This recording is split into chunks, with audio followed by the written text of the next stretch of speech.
sama realitanya juga begitu. Nah, teman-teman, mungkin sekian perkenalan dari saya ya. Singkat cerita, saya juga leadernya PKMI.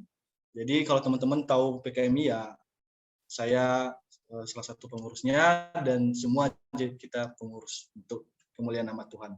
Nah, seperti tema yang saya bagikan teman-teman, mungkin teman-teman belum tahu semua ya, atau udah tahu ya, yang dibagikan admin di flyer.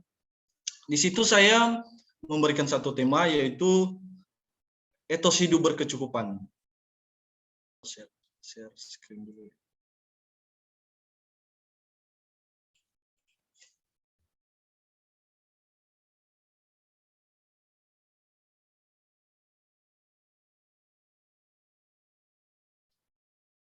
Oke.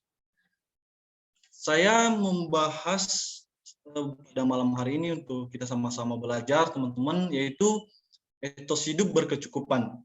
Nah, teman-teman, berbicara etos adalah pandangan hidup yang khas, ya, pandangan hidup manusia yang berbeda dengan pandangan yang lain, pola pikir seseorang yang tidak sama dengan pola pikir orang lain.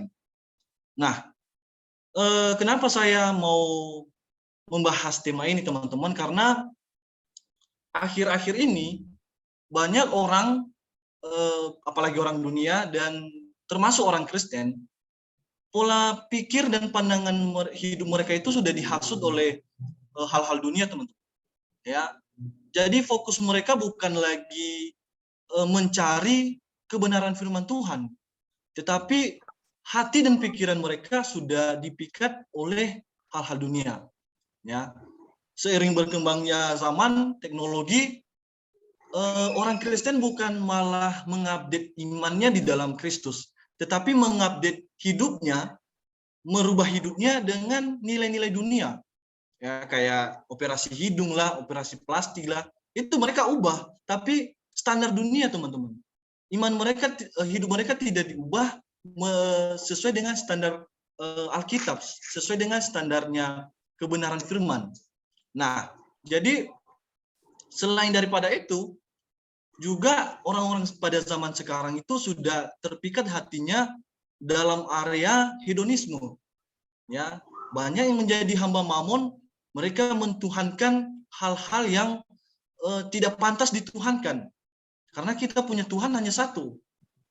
Contohnya HP sudah jadi Tuhan itu. Bisa-bisa 24 jam ya HP terus. Uang sudah jadi hamba mamon. Apalagi pasangan hidup sudah jadi hamba yang dijadikan berhala. Nah, teman-teman yang terkasih dalam nama Tuhan Yesus, itu sebenarnya kenapa saya rindu malam hari ini kita sama-sama belajar. Sekilas kita melihat bagaimana pandangan orang Yahudi, teman-teman. Mereka punya pandangan bahwa hidup seseorang ketika diberkati diukur dengan hal-hal yang material, hal-hal yang berupa barang, uang, ya, itu tolak ukur berkat di mata mereka, ya, dalam pandangan mereka. Dan pandangan ini itu yang makin hari makin merusak pola pikir orang Kristen, ya, sampai salah mengartikan, memaknai berkat dalam hidup mereka sendiri. Ya, saya percaya saya pribadi pun saya ada hari ini karena kasih karunia Tuhan, dan saya bersyukur hal itu berkat Tuhan. Tidak mesti ketika hari ini saya tidak dapat uang atau saya tidak tidak dihargai, disanjung-sanjung orang, saya langsung kecil hati dan berkata, hari ini saya nggak dapat berkat, hari ini saya dapat berkat. Hari ini saya ada karena kasih karunia Tuhan, berkat Tuhan. Nah, saya mau ajak kita membaca satu kebenaran firman Tuhan, teman-teman, dari Filipi pasalnya yang pertama, ayatnya yang ke-27, saya membacakan kepada kita. Firman Tuhan berkata begini, hanya hendaklah hidupmu berpadanan dengan Injil Kristus, supaya apabila aku datang, aku melihat, dan apabila aku tidak datang, aku mendengar bahwa kamu teguh berdiri dalam satu roh, dan sehati sejiwa berjuang untuk iman yang timbul dari berita Injil. Teman-teman, landasan pada malam hari ini yang saya mau tekankan bahwa setidaknya hidup kita harus berpadanan dengan kebenaran firman Tuhan. Ya, hidup kita harus diubah. Ya, harus ada pembaharuan budi, kata Roma pasal 12. Ya, pola pikir kita, hati kita harus ada perubahan seiring juga perubahan teknologi zaman sekarang. Ya, saya kurang tahu ya. Terakhir iPhone yang keluar apa ya? 13 apa yang 11 ya? Saya kurang update tuh, teman-teman. Tapi orang-orang sekarang malah hati mereka memikat di situ, teman-teman, di barang itu. Sampai mereka rela-rela kerja larut malam sampai tengah malam hanya gara-gara apa? Mendapatkan barang itu. Ya. Pernah saya di Surabaya diminta untuk pelayanan orang meninggal, barang untuk pelayanan orang meninggal. Jadi cerita hidup Oma ini dari Senin sampai Minggu, teman-teman, hidupnya itu dalam dunia pekerjaan. Dan kalau untuk persembahan perpuluhan dia aktif. Tapi tubuhnya enggak di gereja. Tapi kalau berbicara persembahan perpuluhan dia ada. Nah, di sisi lain saya bingung. Ada hati untuk untuk kasih persembahan, tapi kok tubuhnya enggak ada di dalam persekutuan loh gitu. Apakah Tuhan hanya bisa kita sogok dengan uang? Sementara persembahan yang kudus ya kita bawa diri kita di hadapan Tuhan sebagai persembahan yang memuliakan nama Tuhan. Nah, jadi teman-teman, poin selanjutnya, kira-kira bagaimana kita bisa mempunyai etos hidup yang berkecukupan, dan apa yang perlu kita lakukan? Apa yang perlu kita ubah dalam kehidupan kita? Atau ketika teman-teman sudah mengubah, apa yang perlu kita pertahankan? Nah, kita akan membaca kebenaran firman Tuhan di dalam Matius 7 ayat 21 sampai ayat yang ke-23.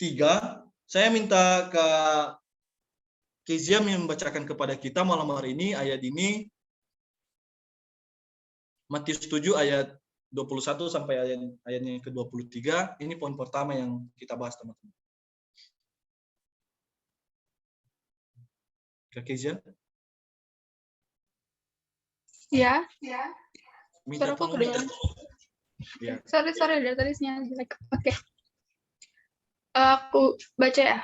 Bukan setiap orang yang berseru kepadaku, Tuhan, Tuhan, akan masuk ke dalam kerajaan sorga, melainkan dia yang melakukan kehendak Bapa-Ku yang di sorga. Pada hari terakhir, banyak orang akan berseru kepadaku, Tuhan, Tuhan, bukankah kami bernubuat demi nama-Mu, dan mengusir setan demi nama-Mu, dan mengadakan banyak mujizat demi nama-Mu juga? Pada waktu itulah aku akan berterus terang kepada mereka dan berkata, aku tidak pernah mengenal kamu. Enyahlah daripadaku, kamu sekalian pembuat kejahatan. Oke, amin. Terima kasih, Kak. Teman-teman, dari kebenaran firman Tuhan ini, saya pernah dapat satu video dari internet. Jadi, ada satu ulama, di sini nggak ada yang Islam ya. Ada satu ulama sedang kayak tanya jawab gitulah. Dia bilang gini, orang Kristen itu memang tersesat memang. Sudah tahu Tuhannya nggak bertanggung jawab atas keselamatan mereka, masih aja ngotot bahwa mereka akan diselamatkan. Berdasarkan mereka lihat ayat ini, teman-teman. Nah, mungkin kita anak-anak teologi atau anak-anak sekuler yang kata Alkitab, tahu kebenaran dan sudah menelusuri makna Alkitab kitab ini pada sebelumnya. Saya mau tekankan kita malam hari ini, teman-teman, berkenaan dengan tema kita. Ada 2 poin yang pengen saya bagikan berdasarkan tema ini, ayat ini. Pertama, berbicara motivasi, teman-teman. Apa kalau kita lihat ya, di ayatnya yang ke-22, di situ ada pelayanan bernubuat, pelayanan mengusir setan, pelayanan mengadakan mukjizat, teman-teman, itu pelayanan yang sangat luar biasa. Pelayanan di atas pelayanan lah. Ya bagi saya loh ya. Kenapa? Karena tidak semua orang punya karunia melakukan hal itu. Tidak semua orang bisa melakukan pelayanan seperti begitu. Ya, hanya orang-orang yang benar-benar setia. Nah, tapi kenapa pada endingnya mereka tidak layak ya, di hadapan Tuhan? Karena mereka punya motivasi yang salah, teman-teman. Ya, berapa banyak orang saat ini orang-orang Kristen melayani, ya, melayani karena PK lah, melayani bukan karena kesungguhan lagi, tapi karena sibuk jadwal kesana kemari, mengadakan ibadah kesana kemari, punya jadwal, tapi nggak bertumbuh sama sekali, ya, nggak bertumbuh. Oke, saya terima sibuk pelayanan, tapi apakah sesibuk itukah dia punya iman yang bertumbuh? Apakah imannya bertumbuh dengan kesibukannya melayani Tuhan? Ya, ataupun setelah sibuk pelayanan lagi. Nah, makanya dalam ayat ini mengajarkan kita ketika kita punya motivasi yang baik, maka pola pikir kita akan semakin jernih, teman-teman. Pola pikir kita akan diubahkan. Hal yang pertama. Nah, saya mau sharing satu kesaksian pribadi bagi saya.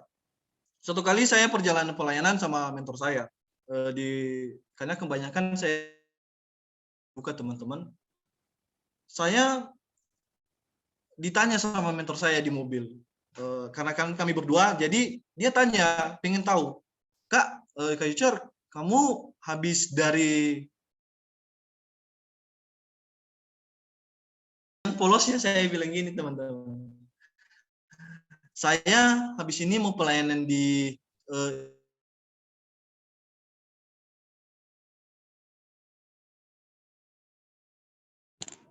saya pelayanan di tempat itu karena saya punya pacar, teman-teman. Bukan karena saya pelayanan karena memang Tuhan tuntut saya ke sana. Waduh, maaf teman-teman, jaringan saya keluar. Nggak apa-apa.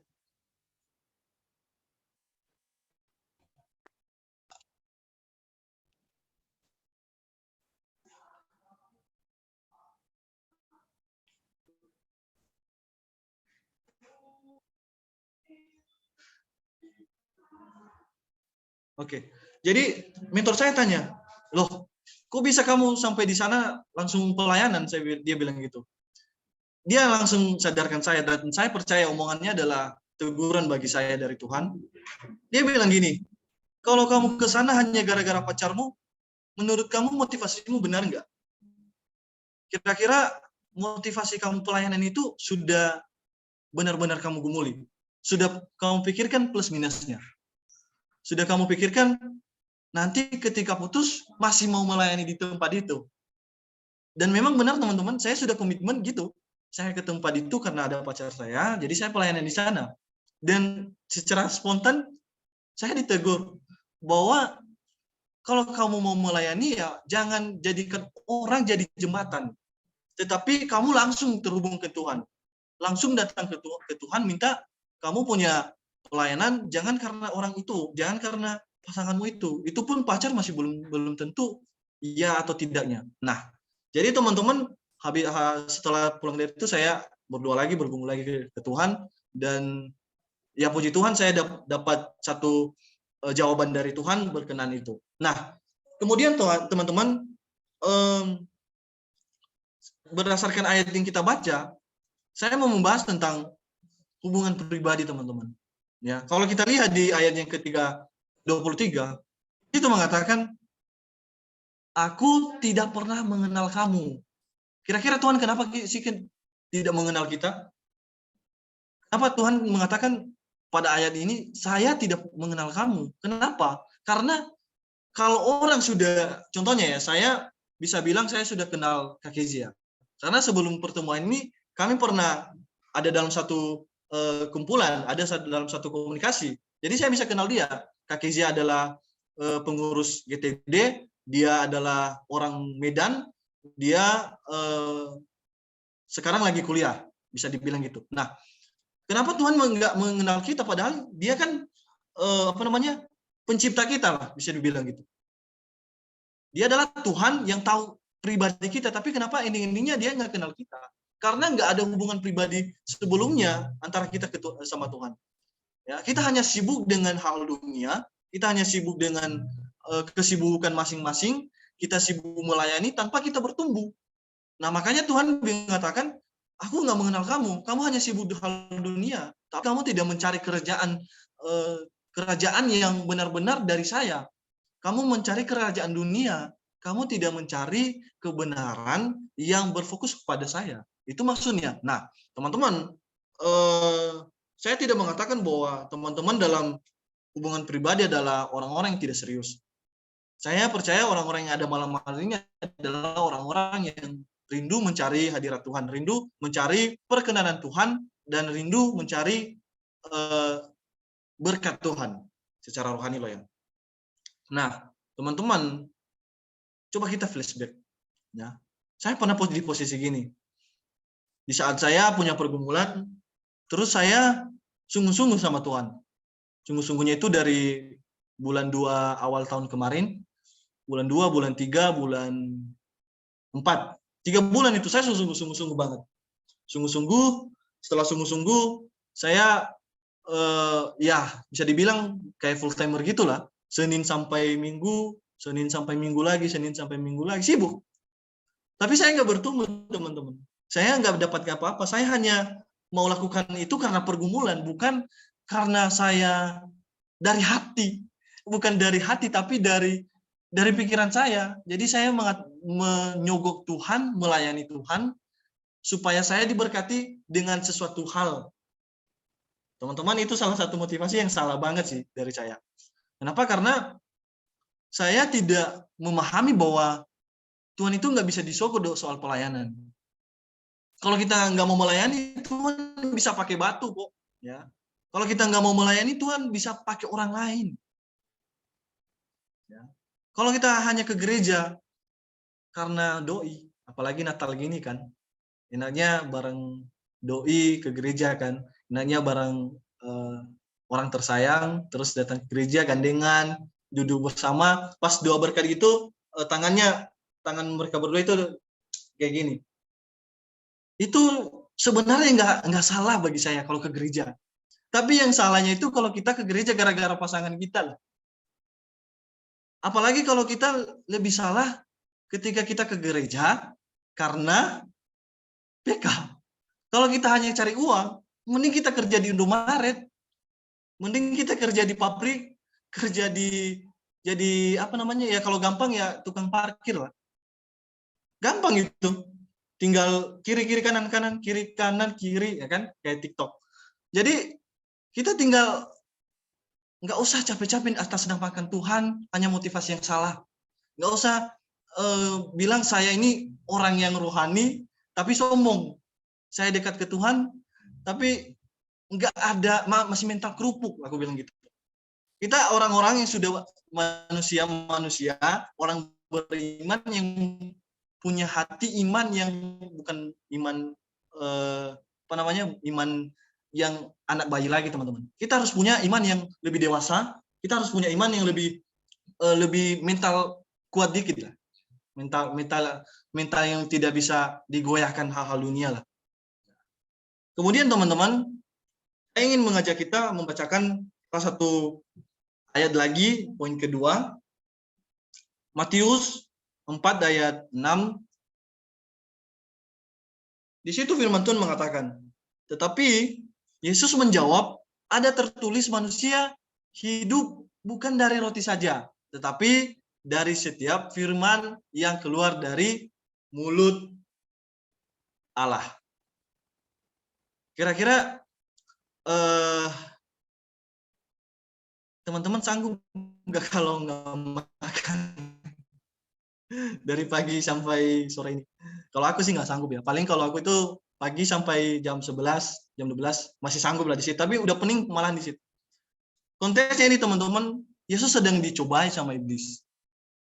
Dan Yesus yang kudus, yang tidak bercacat, tidak berdosa, tidak dinodai oleh hal dunia setitik pun, masih bisa digoda. Apalagi kita yang wah, yang mut-mutan biasa aku bilang, yang mut-mutan. Ya. Jadi Yesus mengatakan bahwa ketika kita mau mau ikut Tuhan, mau benar-benar mau fokus ke Tuhan, Allah. Tapi bukan berarti di sini kalau teman-teman, kalau siapa? Stefani, mungkin Stefani tiap hari itu taruhlah 3 kali makan ya sehari ya. Kalau dia 3 kali, kalau jasmaninya 3 kali sehari teman-teman, bisa kok rohaninya itu 4 apa 5 kali. Kenapa? Karena kita punya cobaan, wah lebih besar daripada apa yang kita bayangkan. Dan kadang kita tidak duga kok tiba-tiba ada masalah ini, kok tiba-tiba ada hal ini. Karena kenapa? Kita terus dicoba, diuji. Makanya jangan bermain-main dengan dosa. Jangan bermain-main dengan hal-hal dunia. Kenapa? Karena kalau iman kita, benteng kita kuat. Kalau kita masih seperti tadi di poin pertama, kita masih minta kerupuk dan iman kita masih belum goyah dan kita masih motivasi dunia, ya makin terbawa arus kita. Kita nggak mementingkan Tuhan lagi, kita mau mementingkan makanan tiap hari. Dan di sini titik di mana orang-orang pada zaman ini jatuh, teman-teman. Ya, jatuh di sini. Mereka fokus di gimana punya makan tiap hari. Sampai itu kalau nikah ya, bayangkan kalau nikah. Sebelum prosesi nikah itu yang mereka pikirkan apa? Gimana supaya punya rumah, gimana nanti ke depan bisa bisa dinafkahi oleh suami. Itu sudah dipikirkan. Mereka nggak pikirkan bagaimana keluarga mereka dibawa oleh Tuhan, dipimpin oleh Roh Kudus. Malah mereka fokus apa? Makanya kadang aku mikir gini, aku pun kadang jatuh di sini, teman-teman. Saya punya rencana, contohnya 2025 saya mau nikah. Saya pikirkan gimana uang resepsi ada, terus saya bisa nafkahi calon saya. Itu sudah jatuh sebenarnya di situ. Karena kenapa? Seakan-akan kita tidak mengandalkan Tuhan. Kita tidak mendengarkan firman Tuhan. Sedangkan dalam Yakobus mengatakan, kita harus dengar-dengaran akan kebenaran firman Tuhan. Lebih cepat mendengar daripada ngomong. Nah, ketika kita punya ketika kita mau mengubah hidup kita, teman-teman, berdasarkan kebenaran firman Tuhan, kita mau fokus dan mau mendengarkan firman Tuhan, kita harus butuh komitmen. Ya. Nggak usah bilang saya ini orang Kristen tapi hanya sekedar teori. Kita bilang kita orang beriman sekedar beriman. Ya. Kita masih mungkin habis di sini masih dihantui kekhawatiran. Kita habis ini masih galau, gegana, galau gelisah merana. Teman-teman, ketika kita mau dengar-dengaran akan firman Tuhan, kita harus butuh komitmen. Ya.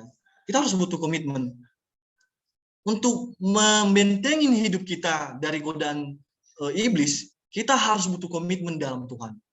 Tuhan bukan nggak mau, Tuhan nggak tuntut kita untuk iman yang sempurna, komitmen yang sempurna. Tapi apa? Tuhan butuh iman yang sungguh-sungguh. Ya. Itu aja kok, simple. Kita hanya butuh iman yang sungguh-sungguh. Sungguh-sungguh butuh komitmen. Sungguh-sungguh butuh motivasi yang baik. Sungguh-sungguh butuh hubungan yang intim sama Tuhan. Jadi ketika saya dapat pergumulan itu, teman-teman, bulan 2, bulan 3, bulan 4, akhirnya saya baru ngeh, iya ya, ternyata selama ini saya hanya sibuk menyogok Tuhan lah, bisa saya bilang menyogok Tuhan dalam bentuk pelayanan. Tidak mempersembahkan yang terbaik bagi Tuhan. Ya, saya hanya mempersembahkan berdasarkan logika saya, bukan berdasarkan hati nurani dan tuntunan Roh Kudus, teman-teman. Ya, jadi Mungkin teman-teman sebelum kita ikut ibadah malam ini mungkin punya komitmen melayani Tuhan di bagian ini, fokus di bagian ini dalam melayani Tuhan, setia di bagian ini. Teman-teman, saya mau bilang kita harus butuh komitmen. Nggak usah bilang, ya saya berkomitmen, nggak kalau nggak ada prakteknya. Kalau ada prakteknya itu baru komitmen. Ya. Kalau buah-buah rohnya ada, itu baru iman. Nah, jadi teman-teman, malam hari ini saya mau bilang bahwa kisah hidup saya sebenarnya ya sering diumbang-ambing karena tidak belajar dengan dengaran akan Tuhan. Dan setelah saya sadar, makin hari saya tanya, kok kayak bisa kayak gini Tuhan? Dan akhirnya saya bilang, oke, saya akan tinggalkan hal yang menjauhkan saya kepada Tuhan. Hal yang menjauhkan saya kepada Tuhan, saya mau tinggalkan. Walaupun berat. Ya kan secara daging, kalau dosa kan enak teman-teman. Enak banget kalau secara daging. Tapi secara rohani nggak enak. Malah nambah-nambah dosa. Makanya nggak usah kompromi soal dosa. Cari tempatmu di mana kamu bertumbuh. Ya. Makanya soal bertumbuh, saya dapat dipertemukan Tuhan satu komunitas karena saya rindu hidup dalam komunitas. Leadernya langsung bilang gini ke saya teman-teman. Kalau motivasimu, komitmenmu masuk di sini teman Yucer hanya mencari makan, karena kan zaman sekarang kan banyak persekutuan, banyak komunitas hanya untuk makan-makan, ketawa ketiwi, nggak jelas, nggak tahu mau arahnya kemana. Dia bilang gini, gak usah harapkan di sini. Komunitas ini bukan komunitas yang mengadakan makan-makan, mengadakan ketawa ketiwi. Tapi komunitas ini kita mau diubahkan berdasarkan kebenaran firman Tuhan. Kalau kamu mau menanggalkan manusia lamamu, oke, ayo gabung, setia. Tapi kalau kamu nggak mau, nggak usah gabung. Nggak usah kamu bilang anak teologi kalau kamu nggak ada komitmen untuk sungguh-sungguh sama Tuhan. Langsung dia bilang teman-teman, kalau kamu bilang anak teologi tapi masih belum ada perjumpaan sama Tuhan, harus dipertanyakan imanmu itu. Jadi kalau kita mau mengubah hidup kita, pandangan kita tidak sama akan dunia ini, maka kita harus ada perjumpaan sama Tuhan. Bangun hubungan intim. Jangan karena capek kuliah, pelayanan, terus kita nggak mau berdoa. Itu menganggarkan komitmen teman-teman. Apalagi kalau kita fokus nonton drakor ya. Ya maksudnya nggak menyinggung teman-teman yang drakor, maksudnya enggak. Ya dikit. Jadi kalau boleh, makanya aku bilang banyakin asupan rohani daripada asupan jasmani. Ya walaupun harus diimbangkan, tapi lebih banyak rohaninya lah. Karena cobaan dunia bertubi-tubi. Ya, kalau sehat jasmani pasti rohani akan sehat. Kalau rohani sehat, jasmani juga harus sehat. Nah, teman-teman, terakhir yang ingin saya sampaikan yaitu takut akan Tuhan. Kalau kita mau mengatakan saya mau mengubah hidup saya, tapi masih nggak mau mengandalkan Tuhan dalam aspek kehidupannya, masih mengandalkan logika sendiri, ya, mas papi mami, masih mengandalkan pasangan, masih mengandalkan harta papa saya masih banyak. Saya pikir teman-teman coba deh gumuli dulu pola pikir kayak gitu. Kalau kita mau mengubah hidup kita, pola pikir kita menjadi pandangan yang jernih, ya, punya logika, punya pemikiran yang setur dengan kehendak Tuhan, kita harus takut akan Dia dulu. Kenapa? Karena itu yang menjadi permulaan pengetahuan kita. Ya, jangan bilang saya ini orang yang pintar hermeneutik, menafsir, pintar khotbah, tapi nggak takut akan Tuhan. Bagi saya nggak jelas itu orangnya. Ya, mohon maaf teman-teman. Saya memang bawaannya gitu ya, agak-agak nadanya keras. Jadi kalau kita bilang kita orangnya punya pengetahuan akan Alkitab, tapi kita nggak takut akan Tuhan, masih dipertanyakan sih. Ya. Coba kita lihat kisahnya Salomo. Salomo dalam kejayaannya, dalam hidupnya yang serba ada, jabatannya juga tinggi, secara finansial juga dia mampu. Tapi teman-teman, dia masih mengandalkan hikmat Tuhan. Dia masih mengandalkan hikmat yang benar-benar dari Tuhan. Sedangkan kita nggak punya apa-apa, masih mengandalkan diri sendiri. Aneh nggak? Kadang di 2017 ya, dalam sejarah hidup saya 2000 tahun yang paling nggak sesuai, wes, dan paling menyebalkan dalam hidup saya itu 2017. Kenapa? Sudah nggak dengar kata-kata Tuhan, nggak dengar kata-kata papa mama saya lagi. Makin tolol kan. Jadi malam hari ini kita anak-anak Tuhan, pemuda-pemudi ya, yang lagi semangatnya berkobar-kobar melayani Tuhan. Yuk, kalau mau mengubah hidup dan terus dalam relnya Tuhan, takut akan Tuhan dulu. Karena kenapa? Firman Tuhan mengatakan dalam Amsal 1, itu permulaan pengetahuan. Terus ketika kita takut akan Tuhan, apa yang kita dapat? Kita bisa kuasai diri kita, teman. Kita bisa mengendalikan emosional kita. Kita bisa mengendalikan kedagingan kita. Ya. Saya itu masih menantang diri saya untuk puasa, teman-teman. Kenapa? Melayani Tuhan di semua orang bisa. Tapi belum tentu semua orang bisa menguasai kedagingannya. Semua orang bisa melayani Tuhan, bisa WL, bisa gitar, bisa musik, segala macam, bisa berdoa, apalagi berdoa. Semua orang bisa. Tapi apakah semua orang bisa berpuasa untuk mengalahkan kedagingannya? Saya masih tanda tanya. Apalagi diri saya sendiri masih menantang diri saya. Nah, jadi kita harus membenci kejahatan. Dan kalau bisa jangan main-main, langsung pakai jurus yang andal, wes, lari. Nah, kemudian teman-teman, kalau kita takut akan Tuhan, ya, kita akan panjang umur di tangan Tuhan, bukan di tangan dunia. Ya. Kita akan kekal di tangan Tuhan. Mungkin tubuh kita ini akan fana, akan hangus, tapi kita akan kembali ke tangan Tuhan. Kita akan kembali ke surga, di tempat di mana Tuhan kita berada. Kemudian ketika kita takut akan Tuhan, kita akan dididik dan diajarkan gimana kerendahan hati yang sesungguhnya. Jangan bilang kamu dekat ke Tuhan tapi masih sombong. Jangan bilang kamu dekat ke Tuhan tapi masih angkuh.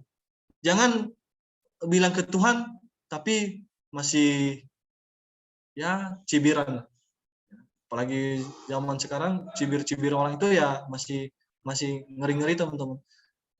Banyak orang di depan ya, tapi di belakang enggak. Nah, jadi kita diajarkan bagaimana kerendahan hati seorang yang takut akan Tuhan. Karena teladan kita siapa? Tuhan Yesus. Itu teladan kita dalam kerendahan hati. Menjadi kesimpulannya, teman-teman, malam hari ini, ketika kita mengatakan kita hidup di dalam roh, maka biarkan roh itu yang memimpin kita. Berapa banyak orang mengatakan saya orang Kristen, tapi dia nggak mengatakan saya juga dipimpin Roh Kudus. Enggak. Dia hanya bilang saya orang Kristen, tapi yang memimpin dirinya diri dia sendiri. Iya, kalau dia pimpin dirinya ke jalan yang baik. Kalau dia makin pimpin dirinya ke jalan yang buruk. Nggak usah bilang kita adalah pelayan Tuhan, tapi kalau kita nggak bangun roh, kita nggak bangun diri kita menjadi kediaman Roh Kudus. Kalau kita bilang kita adalah orang-orang yang hidup di dalam roh, maka biarkan roh itu yang memimpin kita. Sehingga kita tidak sama akan dunia ini. Kita nggak sama pandangannya akan dunia ini. Ya, bagi cewek-cewek, teman-teman cewek-cewek yang jodohnya masih belum kasih bagaimana pandangan ke depan, ya ditanyakan lagi ya, ke depan kita mau ngapain gitu. Jadi kalau kita bilang kita mau hidup dalam roh, biarkan roh itu yang menguasai hati, pikiran kita. Jangan Roh Kudus pimpin hati kita, terus kita dunia yang memimpin logika kita. Jadi setengah-setengah. Jadi setengah-setengah. Jangan, teman-teman. Kalau kita bilang kita hidup dalam roh, silakan roh itu yang memimpin kita. Jadi berkenaan apa yang perlu kita ubah malam hari ini, itu yang bisa saya sampaikan, teman-teman. Pandangan hidup berkecukupan, jangan pandang soal materi. Tapi pandang begitu besar sebenarnya pengorbanan Tuhan. Ya, Dia sudah selamatkan kita, sampai sekarang Dia masih memelihara kita. Esok ke depan Dia masih memelihara kita. Masa kita hitung-hitungan sih? Ya. Nggak usah kasih diri teman-teman, diri kita semua dengan standar dunia. Tapi kasihlah diri kita ya standar kebenaran firman Tuhan. Nggak usah banding-bandingkan diri kita. Nggak usah sama-samakan, saya pengen jadi siapa sih artis Blackpink. Terus kalau cowok-cowok jadi ala-ala Korea gitu. Nggak usah teman-teman. Jadi seperti dirimu sendiri. Ya. Jadi dirimu sendiri. Nggak usah kayak, aduh saya kecil hati. Teman-teman saya ini udah pada cantik. Mobilnya ke sekolah pakai mobil, ke gereja pakai mobil, ke gereja bawa pasangan. Nggak usah. Hidup kita ada di dalam tangan Tuhan. Makanya di dalam Mazmur 37 ayat 5, serahkanlah hidupmu kepada Tuhan. Biar Tuhan yang bertindak. Ya. Jangan biarkan kita dibawa oleh hal-hal dunia. Kita terbawa oleh hal-hal yang tidak jelas. Jadi teman-teman, saya berharap malam hari ini kita berhasil datang, pulang juga berhasil. Jangan datang berhasil, seperti kata salah satu hamba Tuhan, datang berhasil, pulang gagal. Jangan teman-teman. Kita pulang malam hari ini, bukan pulang, maksudnya kita bubar malam hari ini, kita berhasil. Kenapa? Karena kita harus mengubah pola pikir kita, mindset kita yang sepadan dengan Kristus, dan kita harus benar-benar dituntun oleh Kristus. Kita datang berhasil, bubar berhasil juga. Itu yang bisa saya sampaikan. Terima kasih. Tuhan Yesus memberkati kita semua. Amin. Saya serahkan kepada MC. Terima kasih buat hambanya yang sudah menyampaikan